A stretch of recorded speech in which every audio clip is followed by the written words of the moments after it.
Dengan dana sebanyak 35 juta, apa yang Muhyiddin buat dan apa pula yang Anwar buat? Sebelum ni banyaklah kita dengar kan rakyat merungut katanya siapa-siapa pun naik jadi pemimpin sama je. Tak berubah pun nasib kita. Jadi dalam video ni aku terpanggil untuk buat beberapa perbandingan.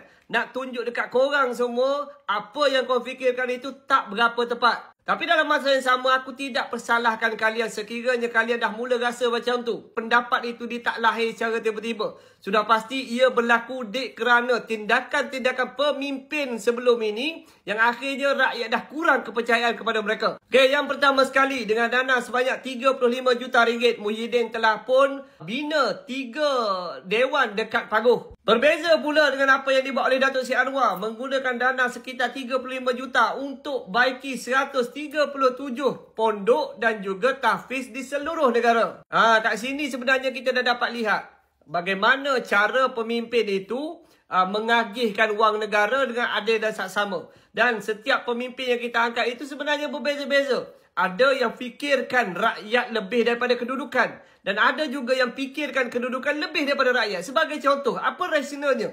Nak bina 3 dewan dekat Paguh. Dan bina pula dekat Parlimen sendiri. Apa rasional dia? Berbeza dengan pendekatan yang diambil oleh Datuk Seri Anwar. Yang mana menggunakan dana sekitar 35 juta. Pada kata manfaat itu diterima oleh seluruh negara. Yang tak tahan tu, PMX dah buat sampai tara ni. Tapi ada lagi ada kutuk duk maki PMX. Aku pun tak faham. Selain daripada perbezaan tersebut, aku pun nak share dekat korang sikit lah.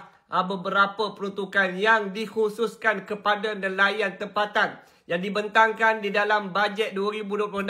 Aku dapat info ni daripada FB Bang Mat. Yang pertama sekali, untuk memperkasakan sektor perikanan, kerajaan telah pun memperuntukkan dana sebanyak 20 juta ringgit. Selain daripada itu, setiap nelayan ini terus menikmati harga diesel sekitar RM1.65. Dan ia adalah subsidi yang ditanggung oleh kerajaan khusus kepada nelayan. Seterusnya, dana sebanyak 160 juta insentif hasil tangkapan. Dan ini adalah insentif yang diberikan oleh kerajaan kepada semua nelayan. Dan setiap daripada nelayan menerima allowance sara hidup maksima RM300 sebulan. Dan itu baru cerita untuk nelayan. Tak cerita lagi untuk pesawah, untuk pekebun dan sebagainya. Mungkin yang tu aku akan cerita di dalam video yang lain. Tetapi apa yang aku nak bagi tahu dekat korang sekarang ni, sebenarnya dengan kita mengangkat seorang pemimpin yang betul, yang mahir untuk mengagihkan wang negara, memang betul kepada rakyat yang disasarkan, inilah apa yang rakyat akan dapat.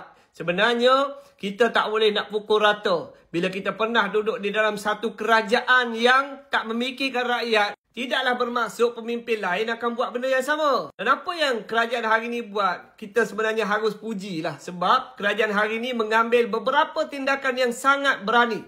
Merasionalisasikan subsidi untuk memastikan setiap daripada ketirisan itu dapat dibendung dan juga wang yang dapat dijimatkan itu akan diagihkan semula kepada rakyat yang memerlukan. Sebab itulah kita lihat hari ini dana untuk pertanian fokus kepada petani pesawah nelayan ini antara dana yang terbesar diberikan oleh kerajaan. Bermakna kerajaan hari ini pro kepada rakyat yang berada di bawah dan rakyat kebanyakan. Assalamualaikum. Ciao.